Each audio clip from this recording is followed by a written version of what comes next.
I also told her, I mean, talking to Nate stuff, what's hard is you go get that standing ovation and you've been on the road a couple of days and then you come home and you're on a little bit of a high and yet the grass hasn't been cut and the garbage is piled up and now there's no standing ovations out there while you're taking that trash out or cutting that grass.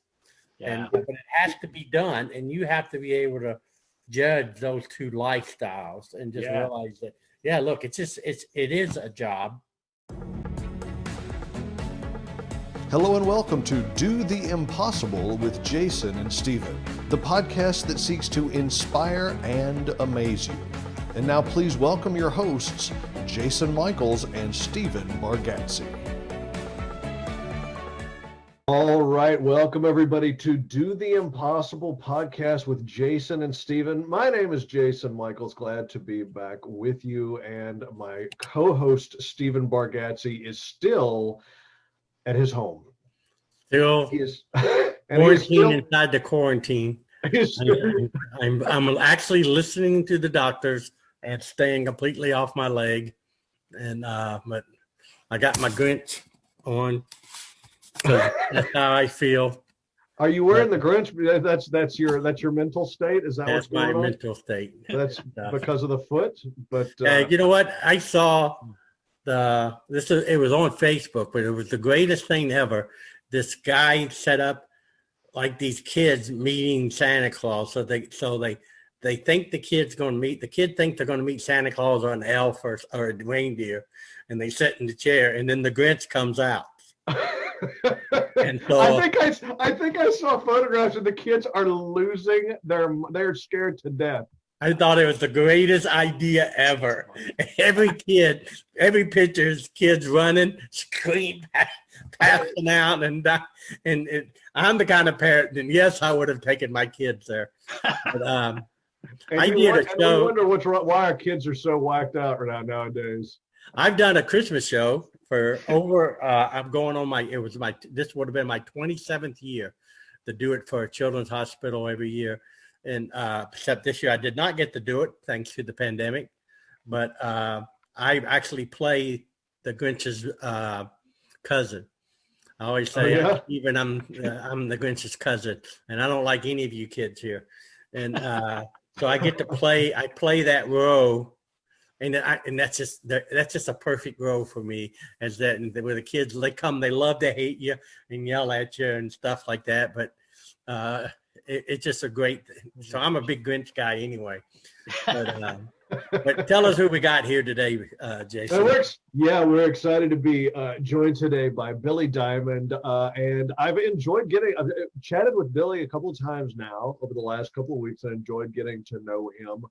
Has a really fascinating story from an entertainment background, but as if you've listened to the podcast or if you're just now coming to the podcast for the first time, the whole goal of our podcast are two things: to bring you both amazement and inspiration. And the amazement comes in the form, for the simple fact that Stephen and I both come from a magic background. So there's that side of the amazement. But the amazement combines with the inspiration and the fact that we are meeting real people who have real stories of overcoming adversity and dealing with, learning how to become more resilient, dealing with different issues that we just, the thing that we've learned is that everybody's dealing with something in life, and we are here to learn from each other. And so I'm excited to introduce you all to Billy Diamond. Thanks for joining us, Billy.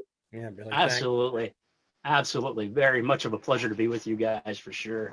So we were chatting for a couple minutes before we really technically started the podcast. And one of the things that is interesting is one of the things that is funny to me is that Stephen and I started this podcast off with the idea that we would certainly meet people from all sorts of different walks of life. And we've met people, we have. But we have a strong connection with entertainers, and you come from an entertainment background. So tell us just a little bit about how that started and kind of where you come from as far as that goes and what that was, because that was a major part of your life for a very long time and still is. Yeah, absolutely. Yeah, sure. I think I was like most most kids that saw a magic show said, "Oh my gosh, this is absolutely fascinating." Yeah. And I knew in first grade, after seeing that first Magic Assembly school show, that that's what I was going to do for the rest of my life, somehow, some way. And so, long story short, yeah, I did. I began to do the magic, and I also came from a background of just alcoholism, and dad was never around. He worked a lot, and mom and dad fought a lot. So I was always with mom, but I always kind of had my magic to cling to, and that's kind of what kept me going for a long time. Like most kid magicians, I started doing shows for the neighborhood, and before I knew it, like most people, ended up doing banquets and then corporate events. And let me see, I think by the time I was 18, probably had one of my biggest accomplishments. SAM, which for those that might not know, is the Society of American Magicians. I was 18 at the time, and they did just a small blurb that I was one of the youngest in the world to actually recreate Houdini's underwater trunk escape. So that was a neat accomplishment for me. So over the years, I've had these accolades, and they really don't mean a whole lot, but I guess really, all in all, I just always really enjoyed being in front of people, and doing the magic and just making people smile and laugh. And I know you guys can relate to that, and maybe some of the audience can, and others maybe not so much. But yeah. So yeah. Well, I mean, one of the things that when the pandemic struck, I've known this for a long time, because as an entertainer in my career, sometimes I'll go through very busy periods of business, and other times you're a little bit quieter and you don't have as many shows going on. Sure. And then, of course, the pandemic hit, and it became very clear to me what I already believe, is that there is you get a lot of emotional, I don't know if it's emotional connection, but there's something that happens when you're standing in front of an audience and they are either laughing or they're applauding, but there's an energy that is transferred, and there's a sense of love that you're getting. You're getting this sense of, I don't know if it's just a sense of accomplishment, but the audience is saying, "Hey, we love you." They come up to you afterwards. They say, "Oh, we love what you did." So there's something that is happening that would I be, and you correct me if I'm wrong, but would I be correct in saying that when you were in front of these audiences as a young person, you were getting something emotionally that you may not have been getting from your dad? Absolutely. In hindsight, absolutely. Could I see it then? No way. Right. But yeah, and now, and I'm sure it's the same for both you and Stephen, and it's really a give and take. Boy, isn't it wonderful? Like, you can get that from the audience, but you're also giving that, and it's just a mutual thing. But like you said, though, back then I didn't know that. I didn't know that the magic was what really propped me up on stage, and really was that was a big emotional connection for me, and a big support. I think that's probably why I had an ego at one point too. We always hear the entertainers having these egos, and I don't know. I just thought I was the greatest thing since sliced bread at one point. Sure. And I don't know where I'm heading with that, but just it's really easy to get caught up in. I think some of that even comes from the love of the audience, and like you say, them coming up to you after the show and saying, "Oh man, that's so great! You're so wonderful."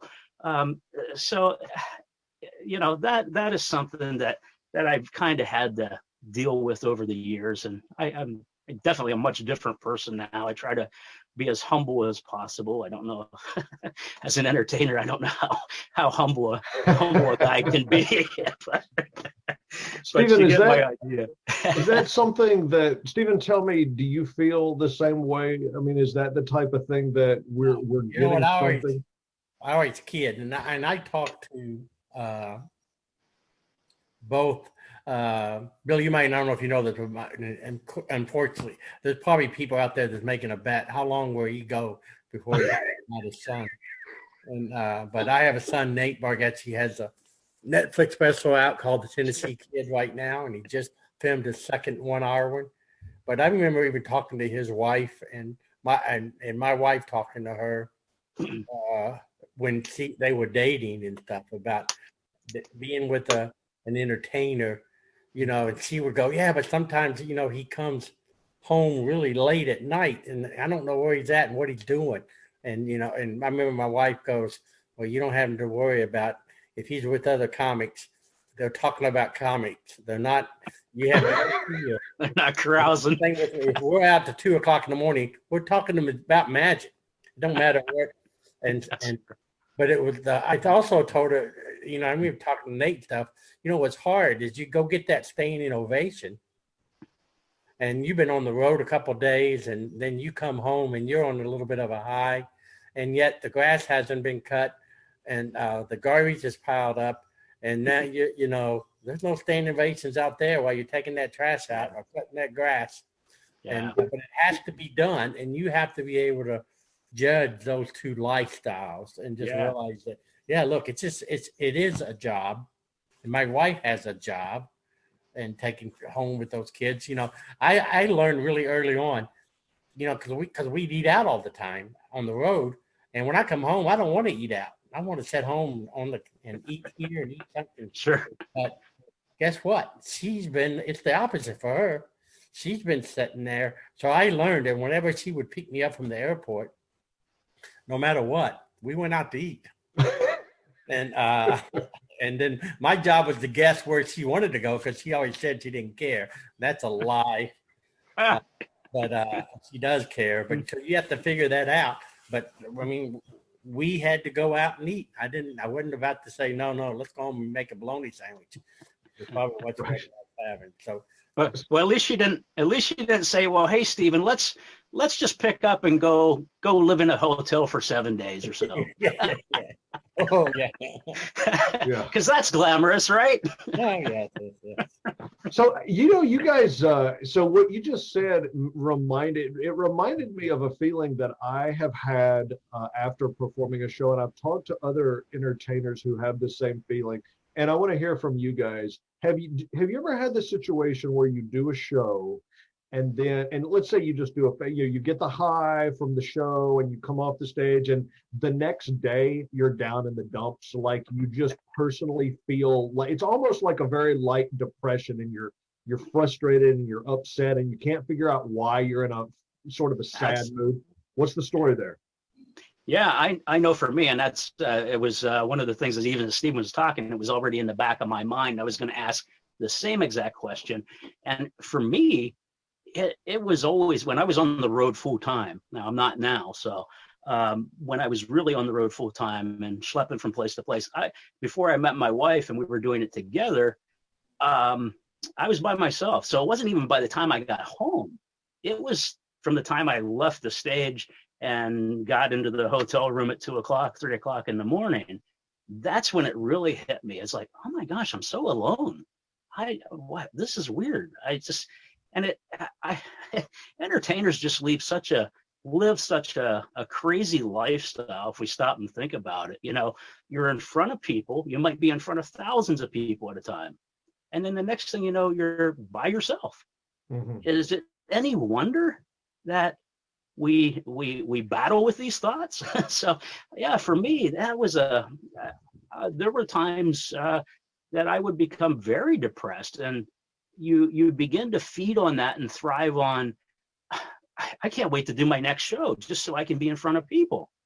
So yeah, I can absolutely relate to that. Stephen, what about you? Have you experienced stuff like that? Just what a lot of people do. I did my one and only Christmas show last week, 2 weeks ago, I guess, on a Friday. And I could not have done that if it hadn't been for Jason Michaels. And it was one of these, it was for a former football player for the Titans, Kevin Long, great football player, great guy. And I did some stuff for his company before. It was a really small gathering Christmas show. And Kevin didn't know Jason or anything like that. And that's right when I broke my foot and I was having problems with it. And so I ended up going. The only way I could go is get Jason to go with me, carry all my stuff in, set everything up, and then stand up there and help me with any way I needed to do and anything did. So he made the show possible. But I remember I almost cried just talking to the audience. It's like I wanted to thank them for having me. It's like, this is such a great, it felt so good because it's been so long without doing anything. And after the show, I mean, it was such medicine to me to do that show that I mean, because surely everybody's gone through some bad times during this pandemic. We're just losing our mind. And, Sure.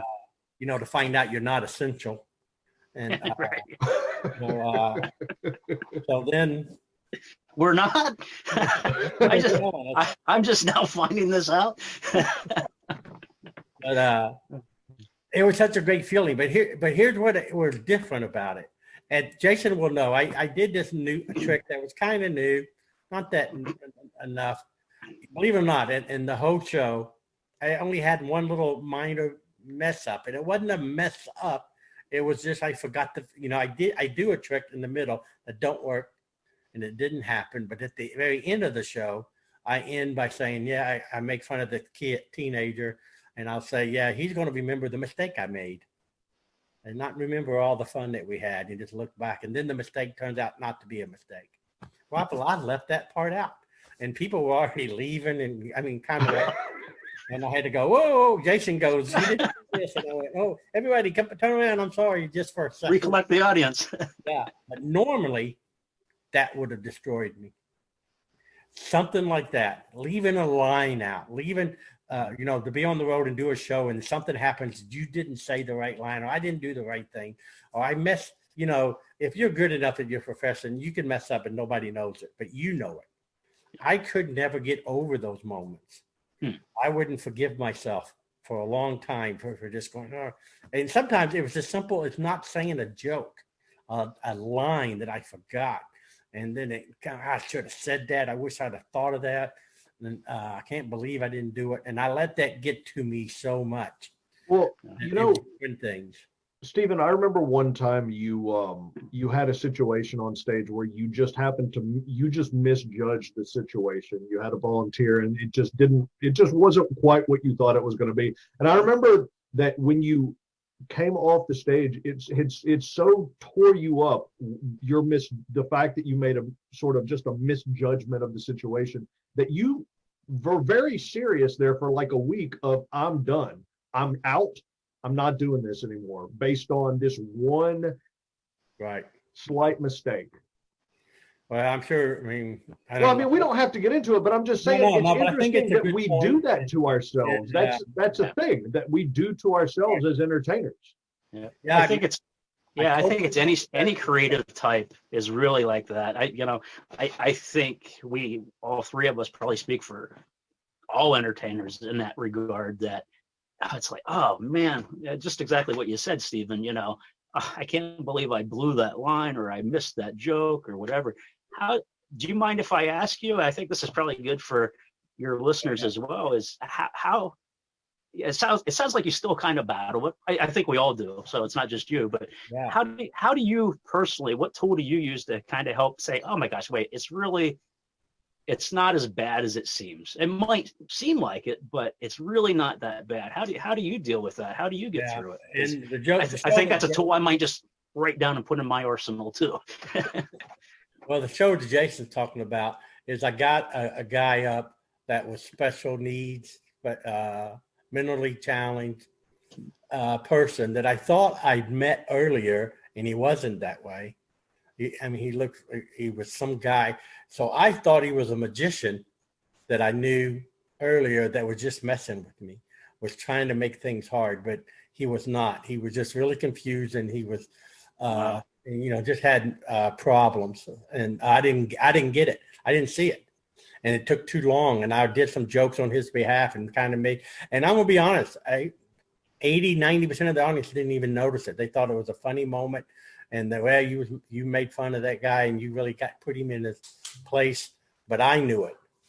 Yeah. And once I realized that's rough. That, my God. And I thought, if I got to the point where I can't recognize that, we all do that. You get somebody up there and then you realize, oh no, you're in trouble. And the first big corporate job I got is I got a little girl up on stage and I do something with sponge balls, and it's like multiplying rabbits, but clown noses. And I asked her, I said, I need you to hold this. And she goes, I don't have thumbs. And the little girl was born without thumbs.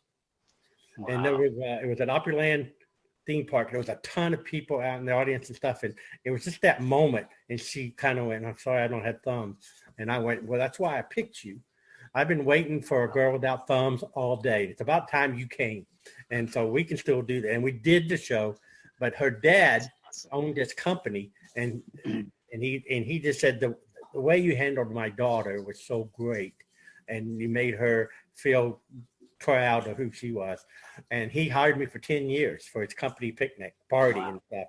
But it was so, now to the point where Jason was, I missed the moment. I didn't recognize that. So I thought, you need to get out. You can't to do it. I had several people just call me. I guess one of the biggest things, I had nowhere else to go. But that's why you didn't quit. My wife's going, no, you get back out there. And,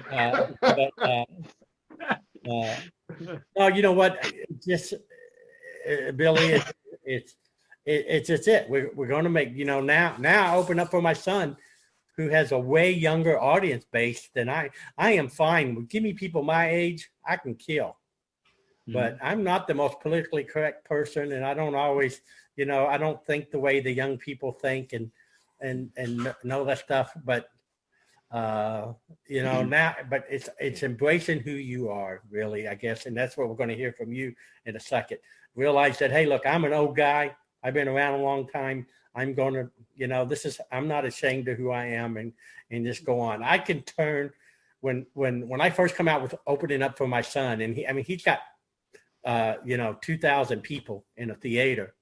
And the first joke I do is I make fun of some guy sitting up front about his clothes. They kind of go, what? And they don't know what to think. But by the end, they loved me, and because they get to know me and stuff like that. So I've learned to just slow down my character and not be so brass right away. And people know. And I realize I play an idiot. And that's So that helps, I'm sure, right? Yeah. I think that really here's helps. what's interesting to me about what I've just taken away from the last couple of minutes. So one of the things I heard you say is that entertainers, not just entertainers, I'm going to say everybody, but we all come from an entertainment background. So what I'm hearing you say is that we have the opportunity, when we see it and we can identify it, to empower other people and make them feel special, to give them a moment that makes them, that highlights them, that might be a moment they remember for the rest of their life, possibly. Well, and so we have this ability to create this incredible moment, this incredible high. But then we also, when we step away from the stage, the incredible high that we can create also can become an incredible low. And just as powerful as the moment is when we're empowering somebody, that can also be negatively that strong against us and our own mental states when we're not doing what we love to do or what we feel like we're supposed to be doing. Does this sound right to you, Billy? Am I wrong on that? It reminds me about Billy, because I don't know a ton about Billy, but I do know that you had a career that was doing really, really well, and you just walked away from it. That's that experience of going, okay, I'm just going to stop for a while. And so I'm sure at that moment you were going through all of this. Yeah, absolutely. Yeah. I know a little bit, but tell everybody. Sure. Yeah. By the time my career really took off, I was performing coast to coast. I had a California agent, and he kept me really busy. And at that time, we had just had a newborn baby. So it was my wife and I going out on the road at that point. And we were doing youth conventions and things like that. So anything from churches to high school assemblies to church events, but we were gone all the time. So we might be home maybe 2 days a week, to see the baby. And I just realized for me, and I have other entertainer friends, excuse me, on the road that, good for them. They homeschool on the road. Whatever they have to do. I just knew for me, it wasn't the lifestyle I wanted. I was out speaking to youth, and here I was as a new dad, and I couldn't even be with my kid. So for me, I got to a point where I had a very lucrative career in that market, and one would probably think that's not possible, but it is, and it was. But I just decided to walk away from it. I called my agent and I said, as of such and such a date, I'm done. He says, but you still have contracts. I said, if you'll work with me, I'll find somebody to fulfill those contracts. I'll hook you up, make sure that's all good if you're okay. But I just want to be a dad. I want to get out of this. It was very difficult. Because magic was something, and entertaining and speaking to people was something that I knew all my life. And at that point, I was also sharing my story, and we'll talk about that here in a moment. But I was sharing a lot about myself and integrating that with my shows and my magic. But when I got off the road, I had no idea what I was going to do because magic and speaking was something that I did pretty much all my life. Long story short, once I did get off the road, I got a job working in the printing industry, which that was a background that I had had. So I ran press for a while and did some things in the printing industry that way. And I was also trying to come up with some ideas that I could do to make better money than like when I was on the road. So I had actually had some illusions and magic props that I designed for myself, and I thought, well, what if I could create those and manufacture those and sell them? So you might have somewhat of your audience might not be familiar, but a magician will, oftentimes if they're not going to create a trick themselves, they'll buy a trick. So I had these tricks, and long story short, I was able to build a business with that. And before I knew it, I had a 3,000 square foot workshop, and I was knocking out magic tricks and shipping them all over the world, left and right.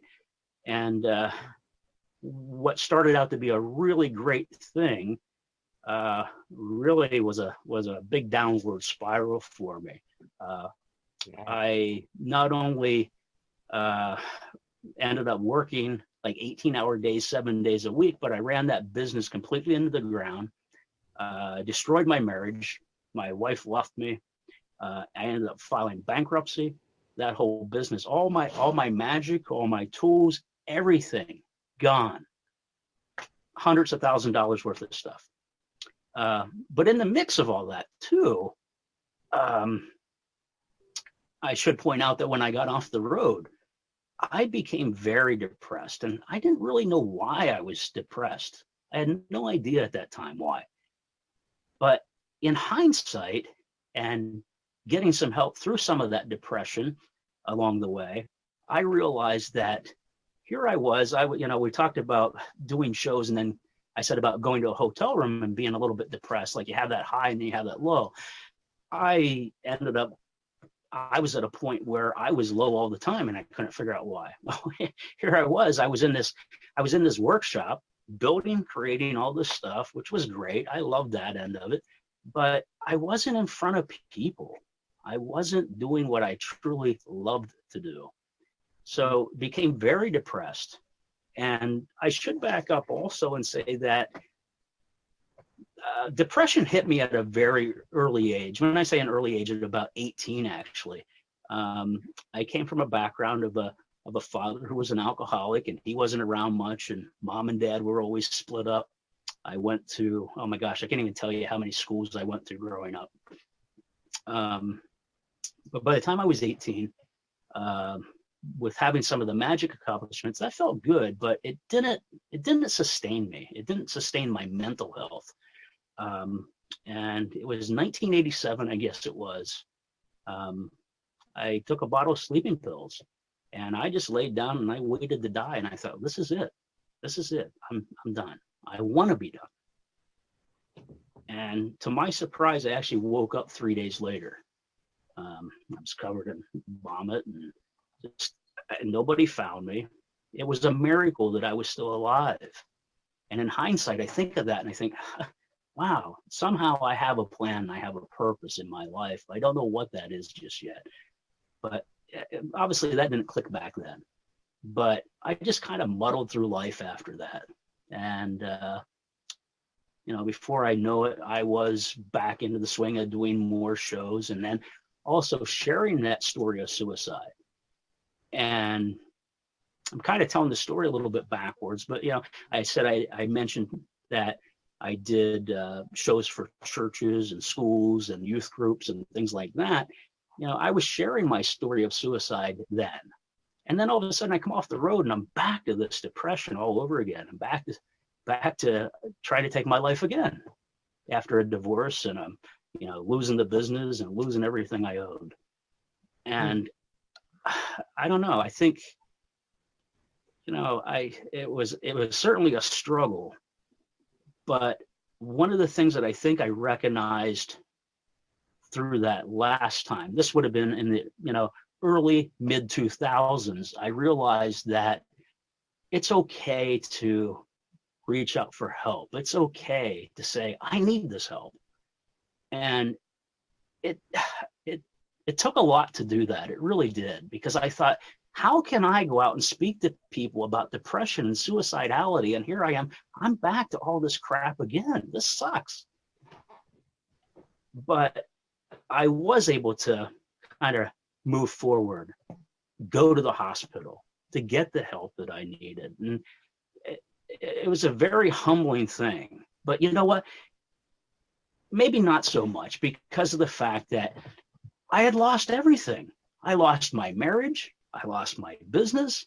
I lost my kids for about a year. They went to go live with, after the wife and I split up, they went to go live with relatives for about a year while I got my life together, or tried to get my life together.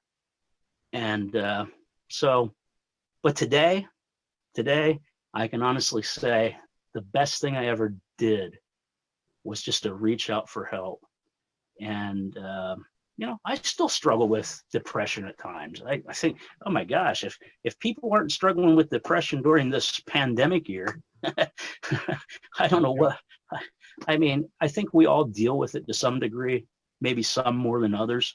But, I don't know. For me, those days that I felt that depressed to the point where I just wanted to end it all, they're gone. They're absolutely gone. And as I said, I still have my days where I feel depressed. There's still days I don't want to get out of bed, believe me. But I have a plan.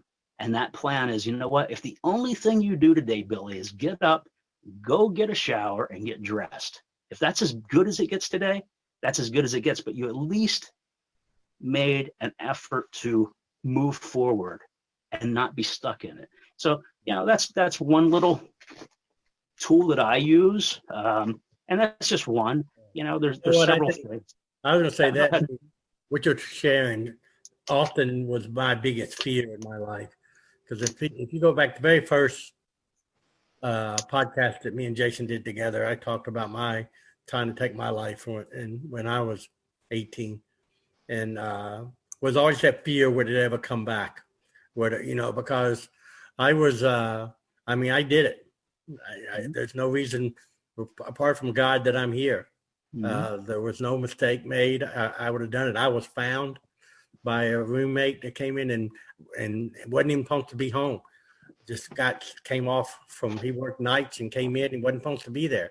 And if he hadn't got sick and came home from work, he wouldn't have found me. And then he got me into the hospital, and they did everything they did to keep me alive. And I went through but I've always had that fear that it would come back, and the point that you're that you were saying, yeah, there's still times where you get depressed, and when you get down and you go through all that stuff, you go, oh, I wish, and you make mistakes.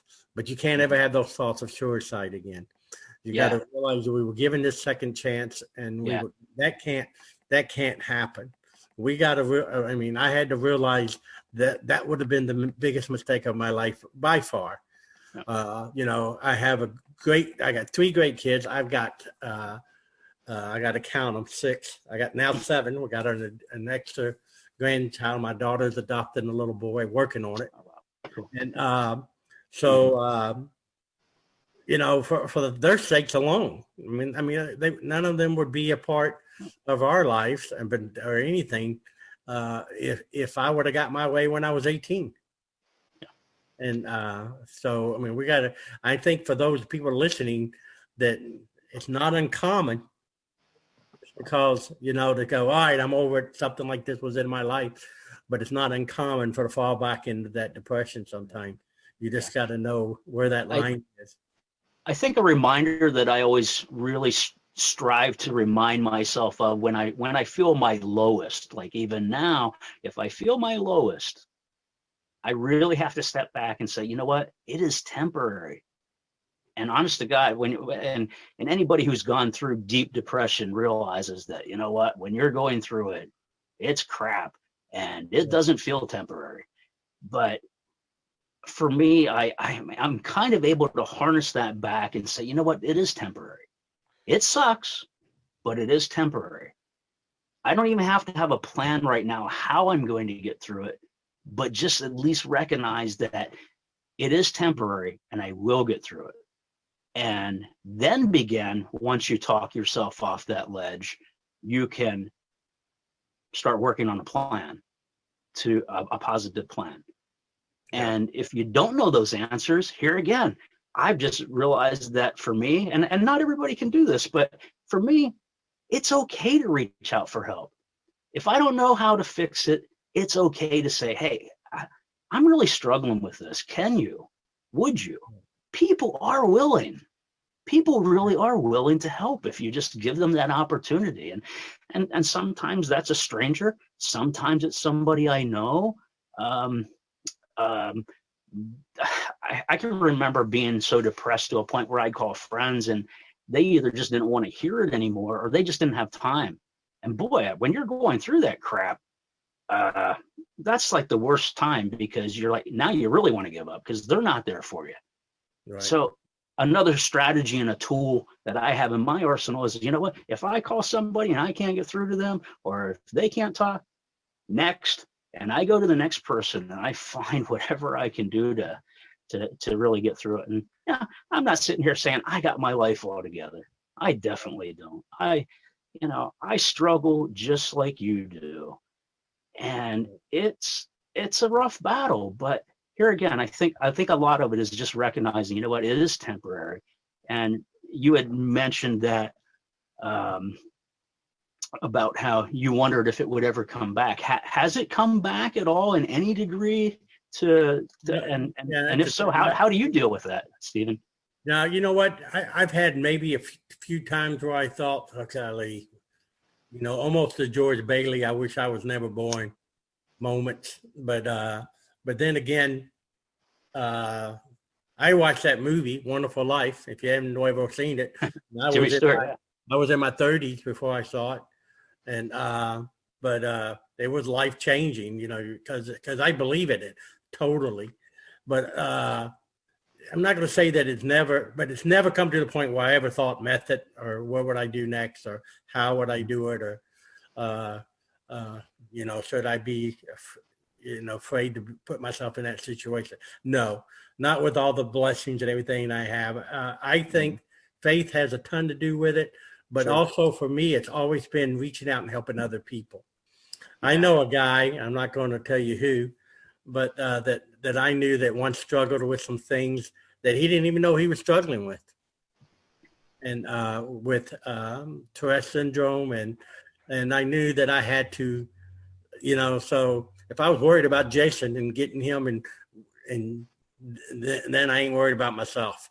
And if I'm worried about my kids and grandkids, and if I'm helping other people, and I think it helps. And Billy, you find this out because you're a speaker and you do this, and you put yourself out there enough. When you talk about it, that itself helps you to overcome. Yeah, and I was thinking about that too, Stephen.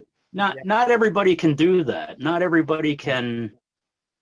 I think, especially entertainers. I think now that I think about it, entertainers always feel like they have to be on, and especially magicians with the perception of, well, I'm not going to share about my personal life.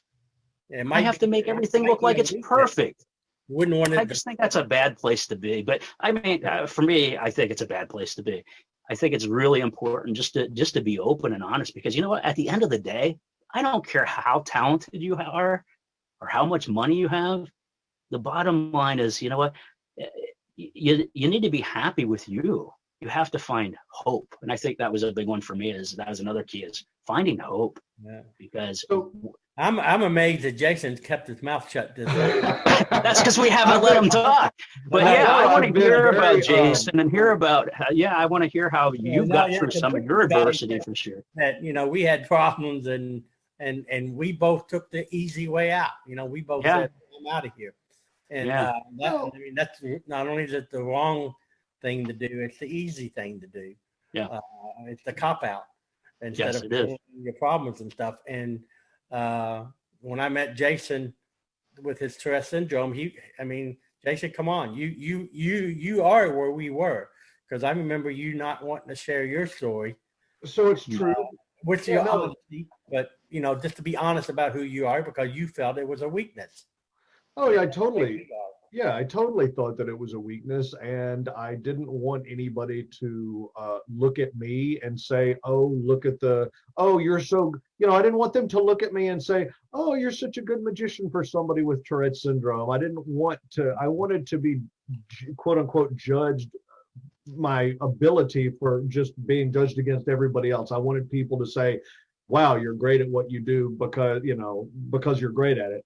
And I had no interest in talking about it. I thought it was my weakness. What the interesting thing about it is that, and it took, as we know, because we've talked about this in one of the earlier podcasts when I told my entire story, is that one of the things that I found out was that when I finally, after years of badgering that somebody did, somebody that I know who happens to be a co-host of this podcast, badgering is not the right word, but prodding, saying, "Hey, get out there, you got to talk about this." What I found out is that the moment that I was willing to be, I could do my show and I could get fantastic responses. I could do magic, I could do all the different things and connect with people in the way that magicians do. But the moment that I completely was wide open and I was willing to get, the proverbial, get naked in front of the audience, so to speak, I'm going to get completely vulnerable with you. I'm going to let you in on my deepest, darkest secrets.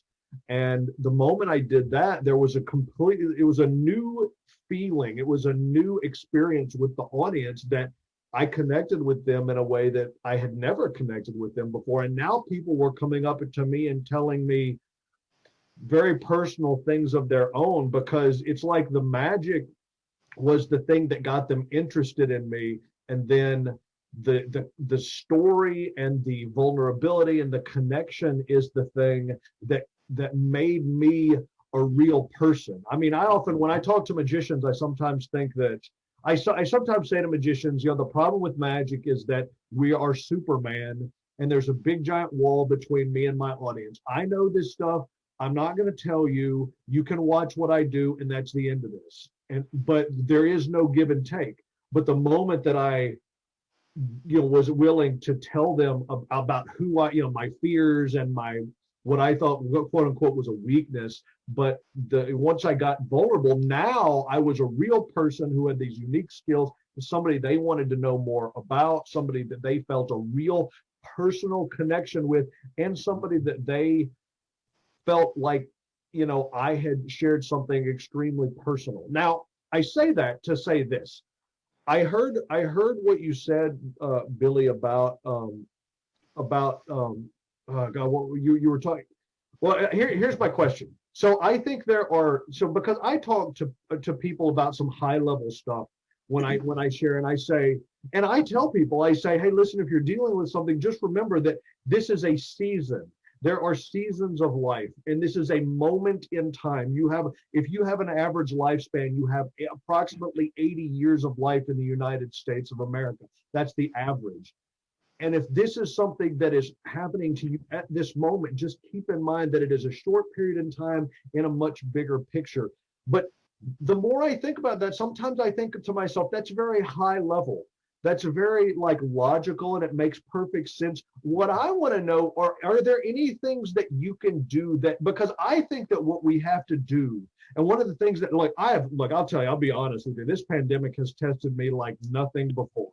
I have had to deal with some really bad thoughts in my own head, questioning my choice of careers, questioning my direction in my life. I have thought about stuff and thought to myself, did I waste my life, and all sorts of crazy stuff. But then, so my point is, after saying all of that, sometimes you just have to find a way to change your emotional state. And it can be something as simple as, I mean, for me, like, okay, should I play this depressing song, or should I play this song that makes me want to go, train like Sylvester Stallone in Rocky? What are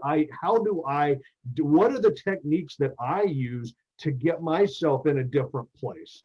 Is this something you've ever done before? Is this what am I talking?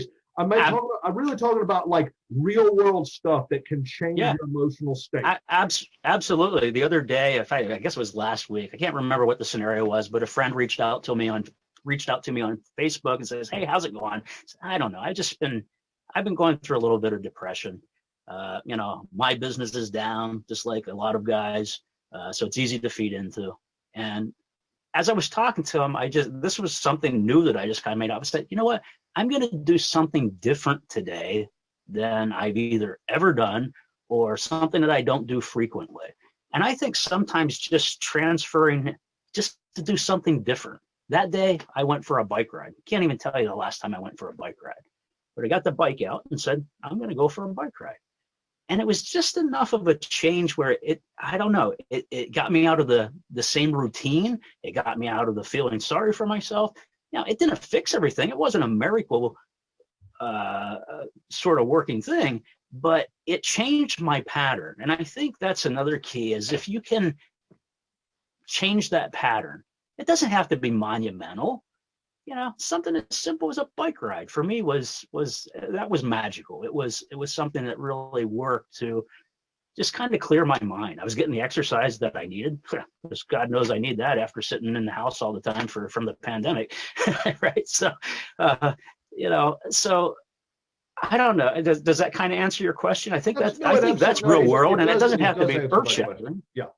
So it does answer my question, and it kind of leads me to something else you were saying. It makes me think about this. Something else you said is that on your bad days, you just literally say, I am going to do this. I'm going to get up, I'm going to take a shower, and I'm going to change clothes. What that made me think of is this is I mean, what you're using is a technique that it seems to me like a progression of events. If I do this one thing and I do this other thing, then you're building momentum. So right. Tell me, if you can think back, and I don't want you to I just want you to think about this. How often has the progression gone from, okay, all I'm going to do, because is get up, and now all I'm going to do is take a shower. And because I've heard people say, I forget where I've heard it, but I've heard people say, do the next right thing. I think it's something that you hear about in, somebody told me that this is something that they were taught when they were dealing with, they were in some sort of a recovery program. And the idea was, when you don't know what to do the next right thing. So does building that momentum get you to, does it help? Like if you get up, that's step one. Take a shower, yes. Step two, yes. Change clothes, step three. And then the next thing is you're building momentum. How often do you keep moving forward? Probably not as much as I should, or as much as I'd like. But here's what I do. In those moments, I at least give myself recognition. And like I say, for the average person, I think, so what? You got up. Wow, good for you. Yeah. I went to work. I worked all day, blah, blah, blah. But for me, if that's the only thing I can do, I at least recognize that and say, okay, I did it. I did that. Because I know on my worst day that, so yes, it does give you momentum. I think it's just like any goal. You have to start here to build to your next step and your next step until you can reach the top of the steps, right? So it's the same with this. Am I successful at reaching the next step the same day? Usually not, if I'm being very honest and blunt about it, and I don't. So, on those really bad days, getting out of bed is all I can do. But the good news is I'm not sitting there wallowing in self-pity. And I think that's, I guess I should be careful how I say this. I think there are people out there that do have depression, clinical depression, that will sit there and just say, there's no way out of this. I just can't do it. I can't do it. Well, if you tell yourself you can't, you're not going to. So for me, I just really try to reverse all that and say, you know what? When you're depressed, you kind of do want to have a pity party. You kind of want people to feel sorry for you. But I guess I've learned over the years that if you just take that step and you build that momentum, as you're saying,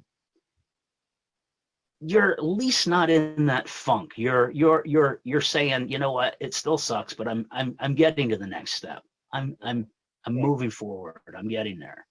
So is that? Yeah, it's good. It's good. So here's my here's what I want, and I want to know what Stephen thinks and what you think as well. If we're talking, if somebody's listening, okay, and they're not dealing with like a deep depression, okay, because I think that most people that are going to be listening to this show are just kind of interested in the subject matter and they like hearing the different ideas. So let's just say somebody's listening to this and the simple fact of the matter is they're just feeling kind of beat up because this has been a difficult year. Feeling kind of like just a little bit, maybe they're lonely because they haven't been able to be around their family. Maybe their business is a little bit down and they're just feeling kind of like the world is kind of beat up on them a little bit. What one or two pieces of advice do we share for the things that we have done? And I'll start. I will tell you what I do.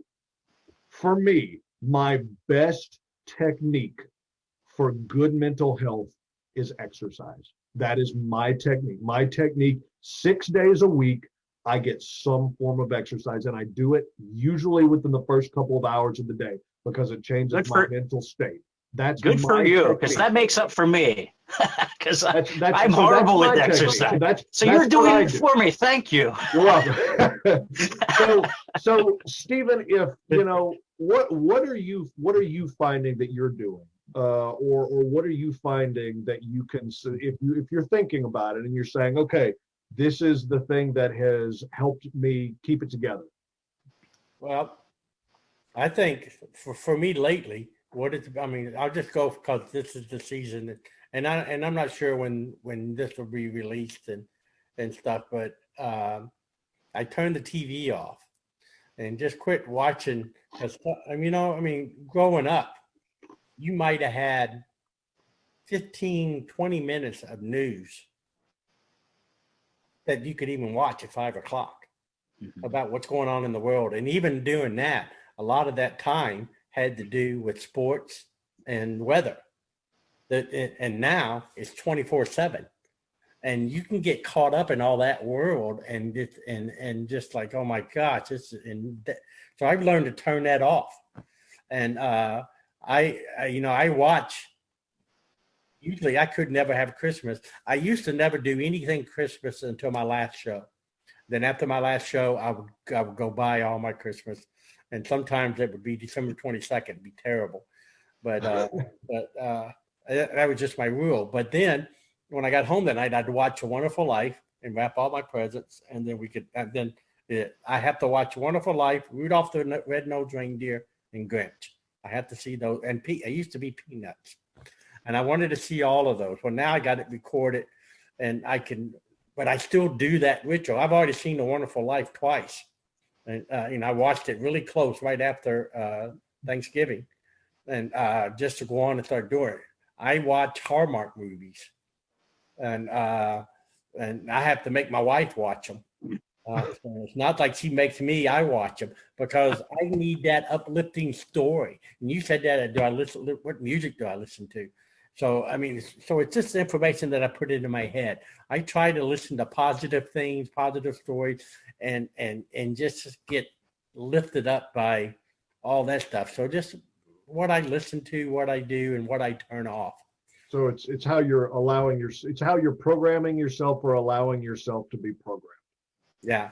And again, I start my morning with the devotions and stuff, and at night just to get my day going in that way and to spend that time. I think it's for me, it's refreshing and it go on and I look at my day and what can I do for a couple people today? I try to do something for somebody every day, so I don't have to worry about.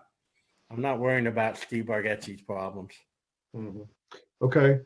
Billy, do you have anything? And you've already shared one fantastic technique of being willing to ask for help. Is that what you would say, or is there something else that No, I'd say, because you did say, not everybody has dealt with the depths of depression like I have or some other people have. So, just in the commonality of we're all going through this pandemic, as you said, with exercise, with Stephen, turn the TV off.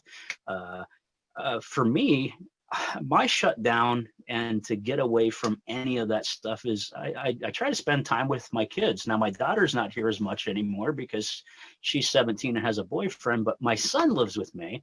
So one of the things that we try to do on a regular basis is just sit around and play cards. So Okay.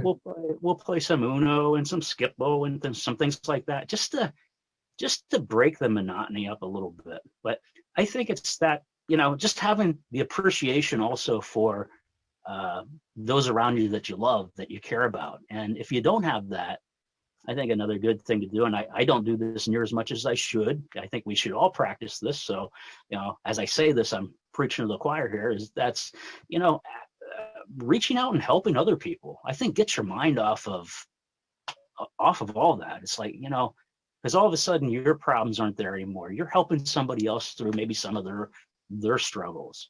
And it's not about feeling good. It's just about breaking that monotony up a little bit of what we've all been dealing with. So, Yep. so as I say that, Right. like I say, we think of doing that this time of the year, but we don't think of it too much other than that. So as I say that, it reminds me that, hey, I need to jot a little note and get better at that myself and Yep. to help people. Yep. So tell us about tell us a little bit about what you're doing right now, the direction you're heading in, what next steps look like for you, just as far as your business goes and Sure. just life in general. Sure. Today finds me, I do very little shows. And of course, like a lot of entertainers aren't doing really many shows at all anymore. But I was only doing a couple shows a year anyway prior to COVID, but my main focus now is helping other entertainers. As I mentioned earlier, I do have a printing background and a marketing background. So my focus these days is really helping other entertainers and specifically helping to brand them. And to back up, one of the things that you had mentioned earlier, I got to try to figure out how to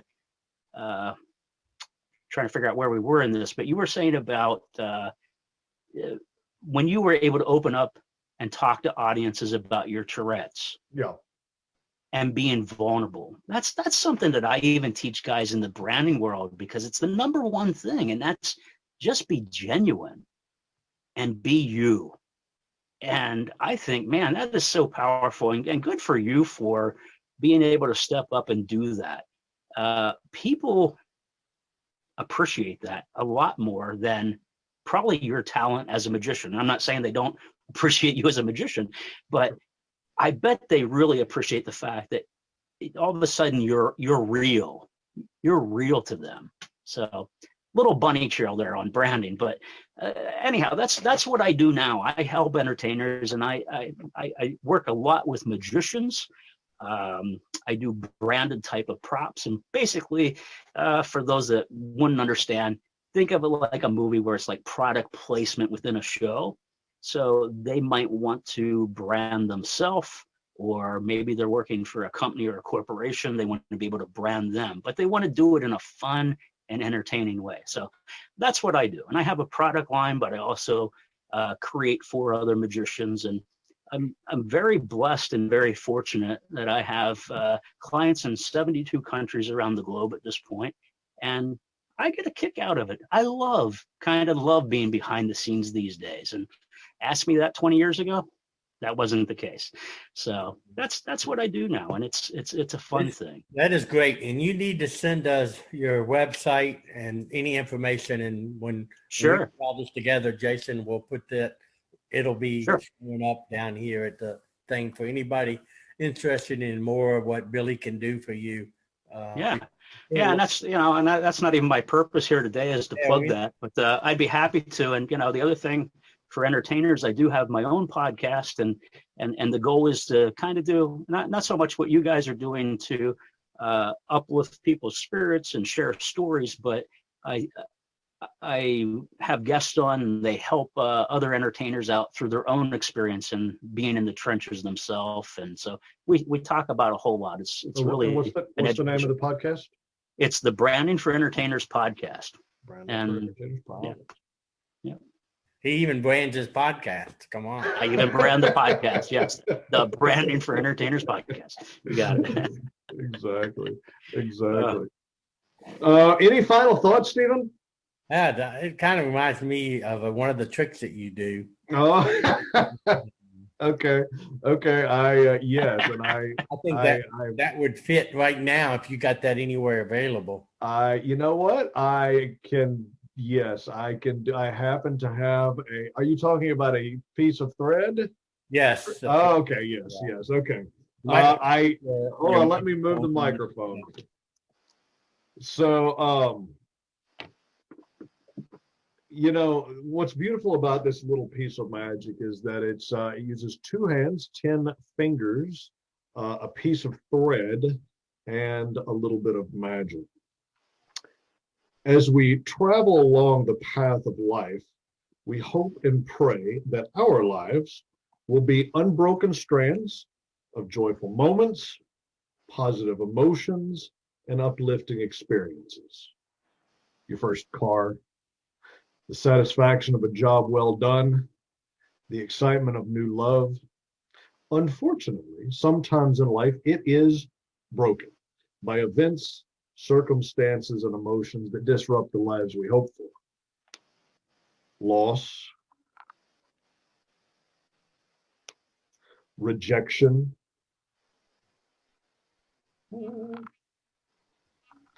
anger, and tragedy. One time I had a very wise man share a piece of knowledge with me, and that piece of knowledge is what got me through a very difficult time. And here's what he said. He said, hope can help us to see the invisible, to feel the intangible, to achieve the impossible, and hope can help restore our lives. Wow. And we hope that this podcast has connected with the folks that have been watching and listening. And Billy, are there any final thoughts that you want to share with anybody as we wrap it up? Just that final thought that you had and what you said. Find hope and keep hoping, because things do and they will always get better. Thank you for listening to Do the Impossible with Jason and Stephen. Please subscribe for future episodes. Our home on the internet is jasonmichaelsmagic.com/podcast. That's jasonmichaelsmagic.com/podcast. To contact us, please visit the website and fill out the form. Now go out and do the impossible in your world.